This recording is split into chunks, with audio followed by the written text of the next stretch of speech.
The post office at Wren's Cove was the smallest in the county, and Iris, who kept it, would not have had it any other way.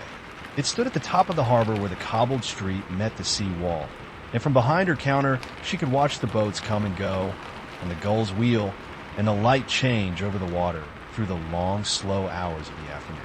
She had sorted the village's letters for near on 30 years. She knew every name on every envelope, and most of the stories behind them besides, for a postmistress in a small place comes to know a great deal and to keep most of it kindly to herself. She was not a woman who needed a great deal to be content. A warm stove in the back room, and a good pot of tea, and the slow procession of the village's small news passing across her counter, births and weddings, and the quiet mending of quarrels, all of it carried in envelopes through her careful hands. She had never married, though there had been a chance of it once, a long time ago. She did not mind. She had the sea, and the work, and the quiet knowledge that in a place such as this, the one who keeps the post keeps something of the heart of the village too. It was on one such slow afternoon, with the tide going out and no customer likely for an hour, that Iris found the bundle. It had slipped down behind the sorting shelves into the narrow dark between the wood and the wall, and there it had sat, by the look of the dust on it, for a very long time indeed. A dozen or so letters, tied with a faded length of string, their stamps old-fashioned, their ink gone brown at the edges. She turned them over in her hands with a slow dismay. Lost post, letters that someone long ago had written and paid for, entrusted to the care of the mail, and which had never arrived, because they had fallen down into the dark and been forgotten. She thought of all the years they had waited there, patient and unread, while the people who were meant to have them went on with their lives, never knowing what words had been meant for them. It troubled her more than she might have expected. A letter to Iris was never merely paper. It was a person reaching out across a distance to another person, trusting that their words would be carried safe and set gently into waiting hands. Every one of these had been such a reaching, and every one had gone unanswered, not because the answer was refused, but only because the letter had slipped down into the dark and been lost. That seemed to her a small sort of sorrow, the kind that leaves no mark and breaks no bone, and yet matters quietly a great deal. "Well," she said aloud, to the empty room and the watching gulls, "that will not do at all. That will not do." She untied the string and spread the letters out upon the counter, and she read the addresses one by one in the soft light of the afternoon. And here was the strange and lovely thing. Most of the names she still knew. Wren's Cove was the sort of place that people were born in and grew old in, and though the letters were many years old, a good number of them were addressed to folk who lived in the village yet, in the same cottages at the ends of the same lanes. It was as though the letters had waited on purpose, she thought, until she was ready to carry them home. She fetched her coat from its peg, and she turned the little sign in the door to the word that said "back soon," and she gathered the bundle in her basket, and she stepped out into the salt air to do the round that 30 years had somehow left undone. The first letter she carried up the hill to old Mrs. Pengelly, who opened her door in her apron and squinted at the faded envelope, and then went very still.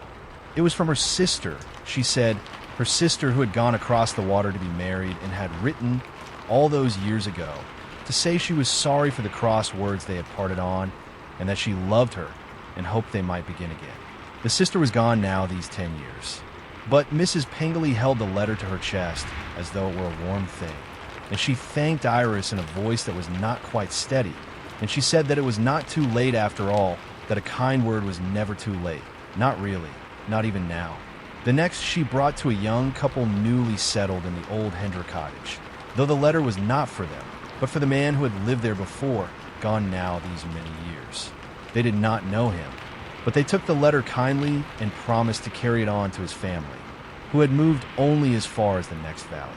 And Iris thought, walking away, how a letter could reach across not only miles but years, tying the new to the old, the living to the remembered, with a thread as thin and as strong as a single line of ink. Iris walked on, and the afternoon was gentle, and the sea kept its slow and patient time beside her. There was a letter for the Trevos family down by the slipway, an invitation to a christening long past, which made them laugh, for the child so invited was grown now and had children of her own, and they said they would frame it and give it to her as the finest late reply that ever was. There was a postcard for a retired schoolmaster, sent from a seaside town not 20 miles along the coast, bearing only the words "Wish you were here," and he looked at it for a long moment and said, softly, that he had wished to be there too, once, with the person who sent it, and that he was glad, after everything, to know at last that they had thought of him. There was a letter for the widow Ansel, who read it standing in her doorway, and then laughed aloud, a bright and surprised sound, for it was from a young man who had courted her 60 years before and had written, in careful and nervous lines, to ask whether he might call on her again. She had married another and been happy and buried him in his time. But she pressed the old letter flat beneath her hand and said that it did an old heart good to know it had once been asked for, and that she would keep it by her bed and think kindly of the boy who wrote it, wherever he had got to in all the long years since. One by one the letters found their homes. One by one Iris said, write the small kind things the years had let fall. And with each door she knocked upon, her basket grew a little lighter, and the village felt a little more mended, as though a set of small dropped stitches were being quietly picked up and sewn. It was nearly evening when she came to the last of them. She had saved it without meaning to, or perhaps she had simply not looked closely until now. She drew it from the bottom of the basket, expecting another neighbor's name, another door to knock upon before the light was gone. And then she stopped, quite still, in the middle of the lane, with the gulls calling and the gold light lying long across the water. For the name written on the last envelope, in a hand she knew as well as her own, was her own name. Iris, her own name, in her mother's writing. She sat down on the bench by the sea wall, for her legs did not quite feel like carrying her further, and she opened it with great care. Her mother had been gone for many years now. The letter was dated a winter long ago, a winter when Iris had been away in the city for a time, unhappy and unsure whether she would ever come home to the small gray village by the sea. Her mother had written to tell her that the harbor was quiet without her, and that the light in the mornings was not the same, and that whatever Iris chose and wherever she went, she was loved, and there would always be a lamp left burning for her in the window at the top of the harbor. She wrote of small things too, the way that mothers do, that the plum tree by the gate had fruited well that year, that old Mr. Care's dog had had puppies, and did Iris remember how she had once begged for one as a girl, that she was not to worry about the money, nor about the city, nor about any of it, for such things had a way of coming right in the end if a person only stayed kind and kept going. And she wrote, at the very last, that she was proud of her, and always had been, and that she hoped Iris knew it, though she had never been very good at the saying of such things aloud. The letter had never come. Iris had come home anyway, that spring, for reasons she could no longer quite remember. But the words had waited all this while, in the dark behind the shelf, patient as the sea. For the evening, she was ready to read them.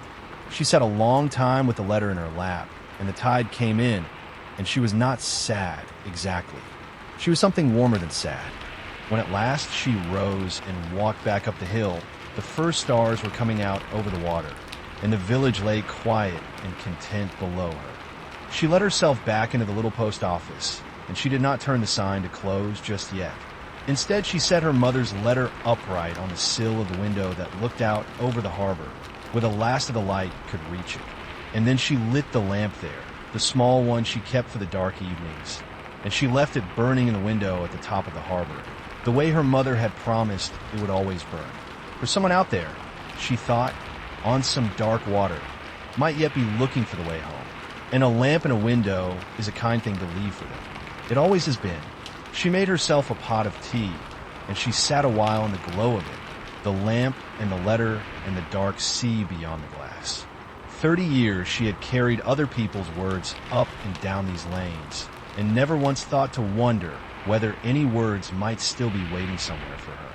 It was a fine thing, she decided, to be reminded so late and so gently that she too was someone's beloved and had been all along, even in the years when she had not quite known it. Tomorrow she would deliver the rest of the round the ordinary letters, the bills and the postcards, and the birthday cards.